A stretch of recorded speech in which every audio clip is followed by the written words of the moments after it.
فیصل آباد سے عبدالحماد کی تفصیلات کے مطابق ذہنی یونیورسٹی کے ناظم کامران گنجو نے ATI کے آفس میں پریس کانفرنس کرتے ہوئے حکومت سے مطالبہ کیا ہے کہ 11 جون کو پیش کیے جانے والے آئندہ مالی سال کے بجٹ میں تعلیمی بجٹ کو بڑھا کر 5% کیا جائے، پسماندہ جامعات پر خصوصی توجہ دی جائے۔ طلبہ مسائل کے حوالے سے کہا ہے کہ جامعات کی فیسوں میں خاطر خواہ کمی کی جائے اور جامعہ ذریعہ کی انتظامیہ طلبہ کو ہاسٹل کی فیس واپس کرے یا اگلے سیمسٹرز میں طلبہ سے ہاسٹل فیس کی وصولی نہ کی جائے۔ انہوں نے مزید کہا کہ حکومت یوتھ سرچ کے شعبہ جات مکئی، چاول، گندم،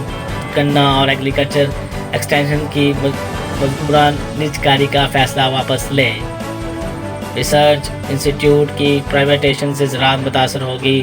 اور میرٹ پر آنے والے آفیسرز کی حلق تلافی ہوگی۔